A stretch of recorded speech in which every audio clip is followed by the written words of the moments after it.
guys, and welcome back. This is Chosen Architect, and today we're jumping back to some more Create Astral. I hope you guys are ready. So as you may see behind me, I'm in an open field. I've been clearing out a lot of area here, and in preparation for something huge. Something huge, right? I am going to be building today and getting ourselves some more space. That's something that I'm running out of, right? Is space. So I'm thinking of having a central sort of hub here, and this is going to all be built sort of in a circular sort of format. But in the center is going to be our early storage, and also where I'm going to centralize our power, our RPM based power. All of our stress units are going to be combined there, so that way we can have better setups. For example, like this and this, we can have better setups that don't require to have the water wheels underneath every setup. That's going to be huge. That's going to be a big game changer. And then we're also going to set up some farms today. That's the hope, that's the plan, if we can do that, because I need to kind of check and make sure we're not gated here. So under create, to set up a basic farm, we're going to need glue. That's going to be a big thing. So we are going to need to potentially go up into the sky and find one of these slime islands to get some slime. That would be kind of nice. But also mechanical bearings. So the mechanical bearing seems like it's doable. So we should be able to get some sort of rotational contraption going. However, I need to make sure that we can actually transfer items from the machine elsewhere. That might actually be where there's some gating done potentially. So to transfer items between the machines, we'd have to use a portable storage interface. And it seems actually this is all doable. So we're definitely going to get farms up and running. I need to get a wheat farm up and running. That would be very helpful for having consistency in our food. A kelp farm would be nice. A sugarcane farm would be nice. Maybe even a tree farm. The problem with the tree farm is I'd have to manually plant the trees, because in the quest line I did see that it's going to take a little bit more to get this. Maybe. Actually, it seems like we have even earlier access to deployers. However, we do need polished redstone quartz, or polished rose quartz, right? Yeah, polished rose quartz, which does require a fair bit of redstone. I do have quartz, so we could potentially make an automated tree farm early on. That'd be really handy. Now, some helpful things while building is definitely going to be a sleeping bag. So let's go ahead and make ourselves a sleeping bag. And to do this, it's some shear. We need some wool tarp. And then we just combine the wool tarp like so and get a sleeping bag. Oh, this is going to be so much nicer just to be able to just sleep on the go. I should have made this earlier, but this is going to be very helpful. And it uses durability as well. That's interesting.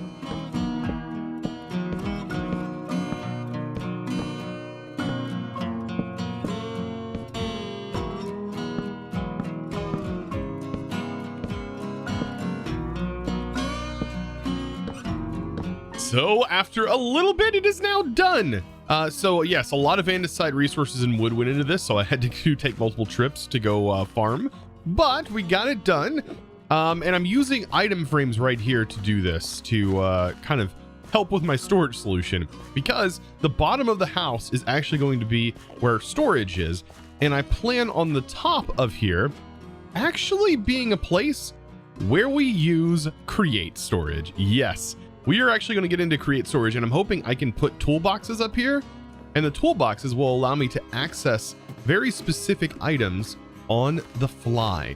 So our storage is going to be pretty nice. And this is the start, right? So this whole area going out this direction and this direction is where our mega factory stuff is going to go. Oh, by the way, our sniffer hatched, and I absolutely love it. Look at this little guy. Oh, it's adorable. And his little nostrils like lift up and he's sniffing around, and oh, it's cute.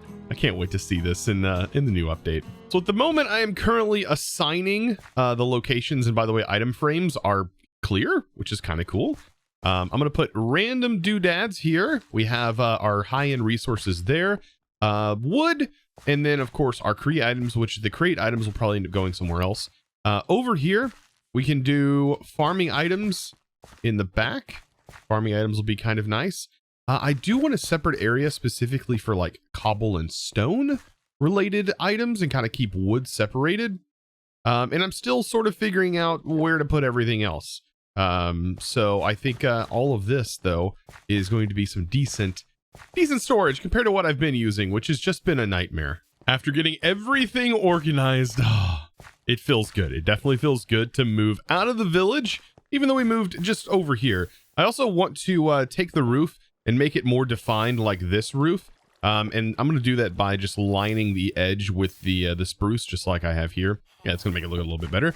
But before I do that, let's talk about storage.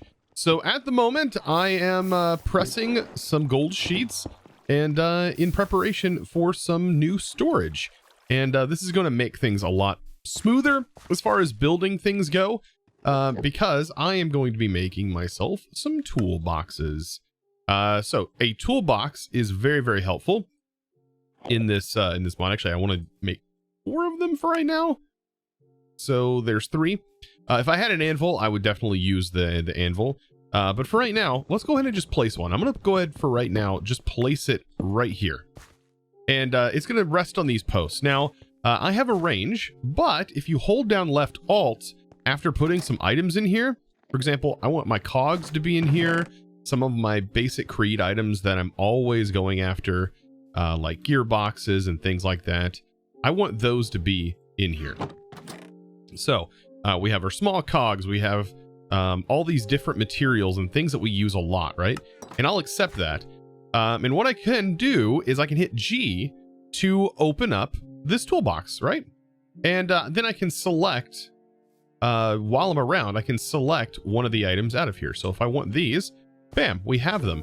And if I want to switch to something else, there we go. I have those now. So it's like extending our inventory slot to multiple different things. We can fill one of these completely with picks, and then when the pick breaks, it'll refill it. So this is very, very handy, right? But if we have multiple toolboxes, then things change even more, right? We end up with more versatility, right? So we end up with more of these. So let's go ahead and try this out now. So if I hold G, now it's going to say, which toolbox do you want? So we have a brown toolbox and we have another brown toolbox. Of course, naming them in an anvil is the best way to do this. But yeah, now we can select and we go even deeper. So we can have multiples of these around, and this is going to be super helpful for just building with the create stuff. So we fill these with belts and all the different gadgets and gizmos, and it's going to make things so much easier. I think the best way to differentiate these, by the way, you can shift right click, I believe, or shift punch.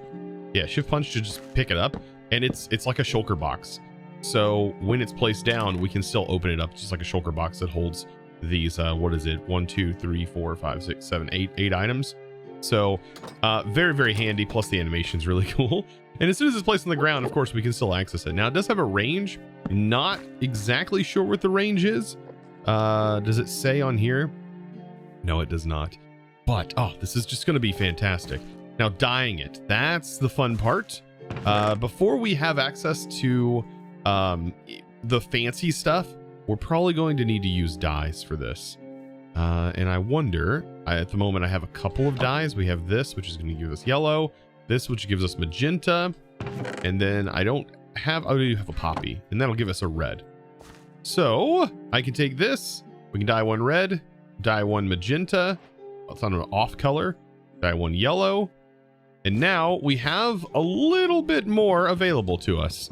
And so I'm going to place these for right now out here, and we're going to have some different materials that go in them. For example, cobblestone and some basic wood materials and things like that we just need to have access to while we're building structures. Now, moving forward, because I want to get some contraptions built and I also want to get some power going, we need to conquer this thing. This is a slime island, and I don't know if in this particular pack there's multiple types of slime islands. I'm just hoping we can actually get some slime to be able to use. And to get up here, well, it's just a matter of cobbling up here. There's no good way early on to get up here, but I want to get like right next to it, not too close to it, but just close enough, because there is the risk of slimes potentially spawning up there, falling off and knocking you off of this. Now I do have a water bucket with me, and there's a couple of places to potentially land if something bad was to happen. Also, there's a beautiful butterfly. Getting distracted. Anyways, I'm going to be building all the way up here to bridge up, and I'm going to grab everything that I can possibly grab that's up here. Hopefully it's just regular slime. As you can see, there are slimes falling off. That is why you don't want to get too close to the edge, because they will knock you off. They are very, very good at that. Also, will attack you, so probably best practice to get high enough so that way they won't bother you too much. And build your way over here. Boy, you can tell I'm so used to cork and placing in front of me that I went to do that. Okay, so up here, and yes, there is regular slime. Oh, thank goodness. Let's get rid of this guy. Small slimes I'm not worried about, but thankfully we now have access to some regular slime. Oh, very, very nice. As you can see, we're getting some slime balls, and that is going to be incredibly useful for us. I want to grab these trees as well. Oop, that's a big slime. Okay, maybe I should keep the tree, just because this guy is pretty dangerous. Oh, and he's up there. Now, with all of my training in Vault Hunters, let's see. Can I MLG water bucket? Yes, I've gotten so good at this. On my way back, a special friend is here. I have no idea what this guy's all about, but he has donkeys. It's a wandering winemaker.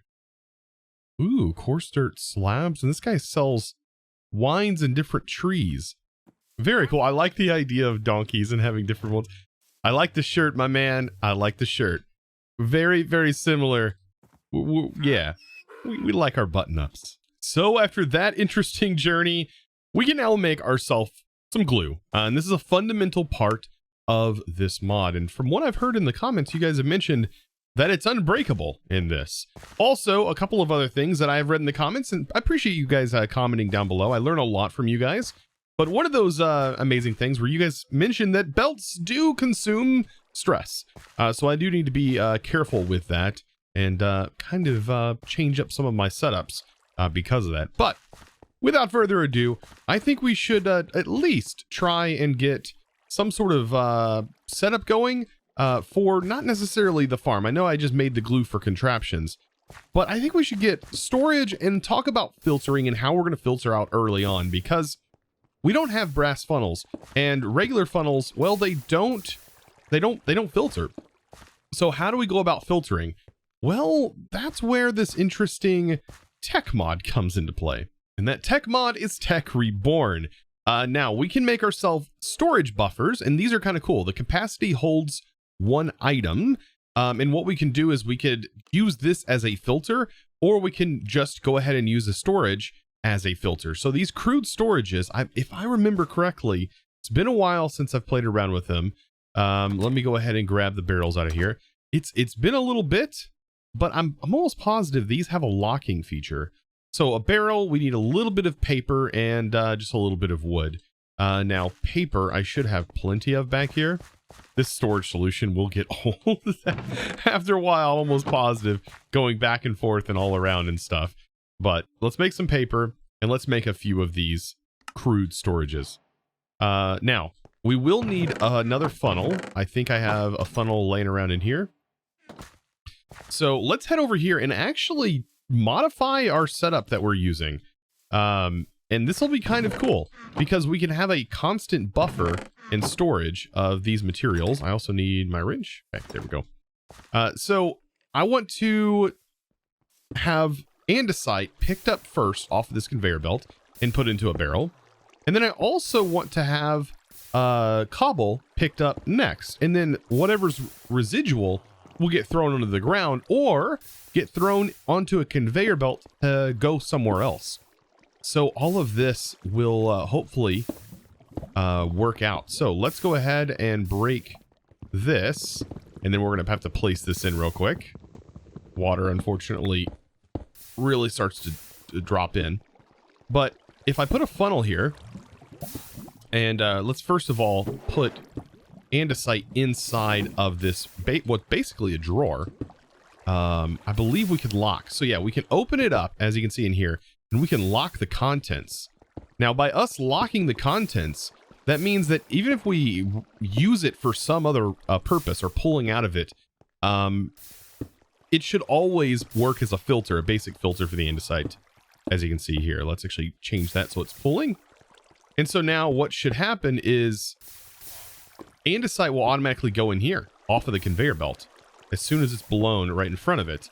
And then right here, cobblestone, if I go ahead and remove this, cobblestone should be what goes in here. Like, I don't even have to define it. Let's go ahead and rotate this. I shouldn't have to define it unless this does not allow the importing from these, which it doesn't seem like it does. Okay, so actually these are a lot better than I thought they were. I wasn't expecting them to actually have this functionality as well. But I was completely wrong. It does work. Now you can see it's getting jammed up right here. We're going to talk about that.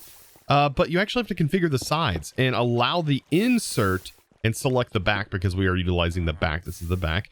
I have auto input enabled, and we can turn on auto output if we were to use it for outputting. But we have to select. So blue is input and then orange is output. So we would have to specify this before moving forward. And so on this one, I can go and do the same thing. Configure slots. Make sure auto input output. Make sure the back is set to that.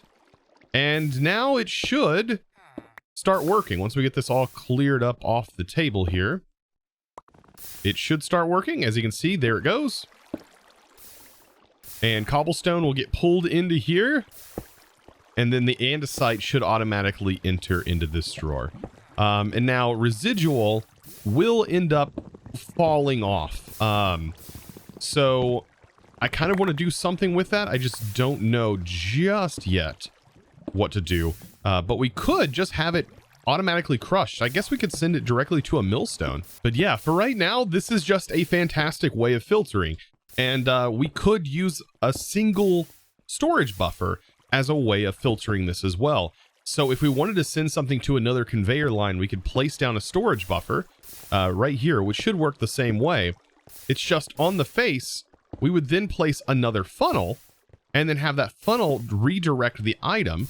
And this is how we're probably going to have to do filtering for right now, because there's no other way, because we don't have access to brass funnels. That is going to take a little bit, I believe, of space travel, because it looks like we'd have to go to the Nether. So with this newfound knowledge, things are going to get a little bit spicier here, because this is going to allow me to automate two different things. I should be able to now set up 2 millstones and take the residual that's coming from this, and I should be able to use a funnel to send that up from here. And I'm going to send that into 2 millstones. One is going to crush it into gravel. The other one's going to crush it into sand. And then we'll have it washed for clay. Now over here, I'm going to take what comes off the belt that's extra, that's not going into here. And that's going to get turned into gravel. And then we're going to wash the gravel to get iron nuggets and flint. Ooh, and then we'll have iron nuggets and clay automated, making the process of gathering and making the andesite alloy a little bit easier. Now let's start off with the most complicated one to set up, and that is going to be taking cobble, turning it into gravel, and then sand, and then washing it, and having that turn into clay, right? So first thing I need to do is I have my clay barrel set up, and we're going to go ahead and set up the inputs. So that is going to be happening from the right side. That's going to be input, auto. Make sure to turn that all on, and then also make sure to lock it. And let's go ahead and configure our belt. So right here, I have a millstone, and then from the millstone, I need to send to the other millstone. So we're going to set it up like this, and then we're going to set up to this barrel, which is going to be a filter. But there is going to be a little bit of a problem here. We'll talk about that here in a second. We'll get to that. But first of all, let's go ahead and set up our belts. So just like that. So how do we get the items from here to here? Kind of an interesting story, but an interesting solution that's not permanent. But you can put a funnel right here. Make sure to change the direction, and you can technically place a funnel here, and it will shoot the items up, and it will actually collect it. So if this is emptied, and we collect that, you can see the items will go. But once it does stop this setup. But hopefully once we get everything up and running, this will be fine and should continue to work. Now, funnels, thankfully, will be able to transfer the items. Let's go and remove that. Transfer items from here, once this belt's spinning in this direction, to here. But if it does overfill, what we can do is put a trapdoor here, and that should hold the items here and prevent them from being thrown off of the conveyor belt. A block will also work as well. And then over here, we'll place another funnel, because then this will be turned into sand, and sand will be pushed onto this belt. But this is where we want to wash everything. And so there's a clever little thing that we can do, and we can make this pretty compact here. And that is we can extend the belt just by one, place a trapdoor on the top right here, and that'll prevent the items from going off. But we can use this as a filter. And since we can use this as a filter, we can also break these blocks down below and use the fan from underneath the belt. So we'll take an encased fan, and this is going to be a washer, and we can place that fan down here, place the water on top like that, and then it will wash what's on the belt right here. And then once it actually turns into clay, that's where the magic happens. It will then be funneled into here and filtered. This is a pretty easy setup for this, I would have to say. Now, we just got to get everything powered, and once everything's powered, it should turn on. Like I said, the only problem later on is potentially getting this cobblestone from this gen into here, but I think at some point we're going to move all of these setups anyway, so I'm not super worried. Now for this, it's also a very easy thing to do. So to get this to work, really we just need to extend this belt by one, and thankfully we don't have to add anything to do that. We can just extend the belt by one. Do the same thing again where we place a trapdoor here, so if any residual items, they just won't end up there. Place a millstone right there, and then everything else will get pulled into here. Make sure to change the direction. Everything that doesn't go into the other drawer will get pulled into here, and then we can just use another belt to do the exact same concept that we did here, right? Because we're going to need to wash this, but we're going to have to extend this a little bit further because we're going to have two different things that we're filtering. We're going to have flint and also the other material. And this makes washing a little bit more difficult. I think what I'll end up doing for this is we'll just use a double chest right here, and we'll have to filter with the chest. So you can do filtering with a regular chest as well. But to do that, we're going to have to split things up, right? Because we're going to be getting flint and iron nuggets. So the way we need to do this is take some iron nuggets, and I'm sure there may be simpler ways to do this. I know for right now, I'm just going to have to deal with this method. But we need flint and iron nuggies. We'll take these, and we'll just sort of set the chest up and say, okay, half the chest can only accept flint. And then we'll say, all right, well, the other part of the chest can only accept iron nuggets. And by doing this and doing it this way, technically nothing can go into here unless it's these two items, because of the way we set that filter up. So that'll allow this washer to work underneath the belt, and just really simplifies everything. I think having these underneath like this is a fantastic way of doing this. I've tried other methods where you like place on top and all kinds of other stuff, and it just ends up being just this chaotic mess of trying to time things and all that fun jazz. But this should work. Okay, and now we just need to power everything. And so, yeah, just some water wheel magic, I think. So I did find something out. So I thought that having a block on the top actually prevented it. Now this does prevent the block from going off going off the belt. But I thought placing it on top actually would stop it, but it didn't. But I did find out that this actually will blow through here. So if the sand's going through, it will actually stop right here because of that trapdoor, and it won't get flung off. And so this will actually work. I do have everything set up now, and so the clay should work. As you can see, that processed it and actually went inside here. Very nice. Now, getting all the belts and everything to line up is definitely wonky. I did run a line over here, and I'm using this water wheel setup over here, above ground one, to power this and the lines and everything in the belts. To kind of see how the things are placed in, I am using a belt down here to transfer the power to a gearbox. And everything's coming from here. This is a vertical powering this one. That's transferred into this gearbox powering this one. And then this gearbox is then powering the fan. And that also extends over here, which is powering this grindstone, which is on top of the belt, which isn't causing any problems. But it does look a little bit funny. And then over here, I'm actually using this belt line to power this belt. I mean, so long as it works, like I said, we're going to have a lot cleaner setups once we have better filtering methods later on down the road. But for something that's just going to passively run, oops, I better not do that. For something that's just going to passively run, I think this is a pretty darn good setup for it. The only thing I have left to do is to hook up the andesite funnels to get the items flowing in.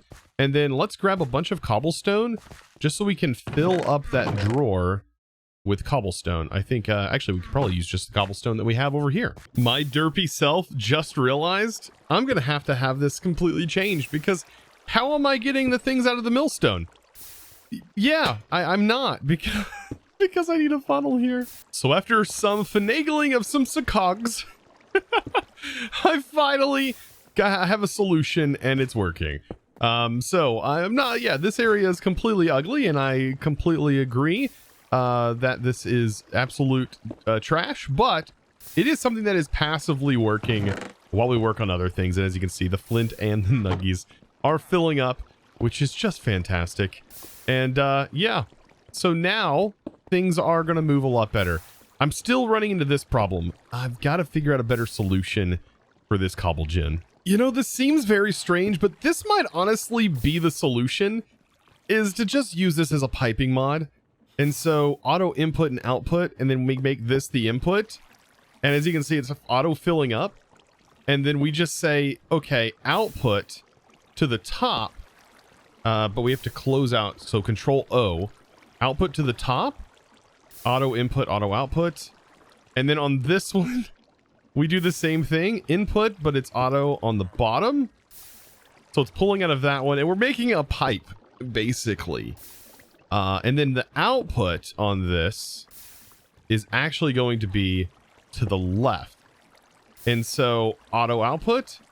And so in reality, that should be moving the items and transferring it into the millstone. Basically creating a mini pipe with the storage units. So guys, with that, what a day full of crazy shenanigans, contraption building, and of course, building in general, getting ourselves a storage setup.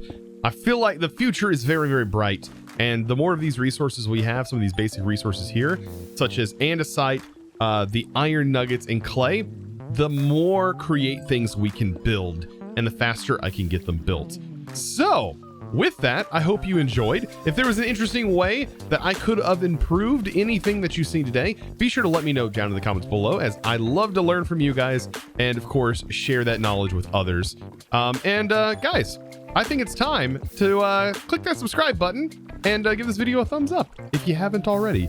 We are so close to 600,000 subscribers. That is just mind-boggling to me. That's a lots of people, and I do appreciate you guys. And with that being said, guys, it's time to thank the supporter of today's video. And that huge thanks, by the way, is going to go to Lukey K. Thank you so much for your amazing support, by the way, over in the Discord. Becoming a Discord premium member and supporting in one of the best ways possible. And if you're looking to support in a financial way, then definitely checking out the Discord is one way to do it. Or you can even check out here on YouTube. We do have a members. Next to the subscribe button, you should see a join button.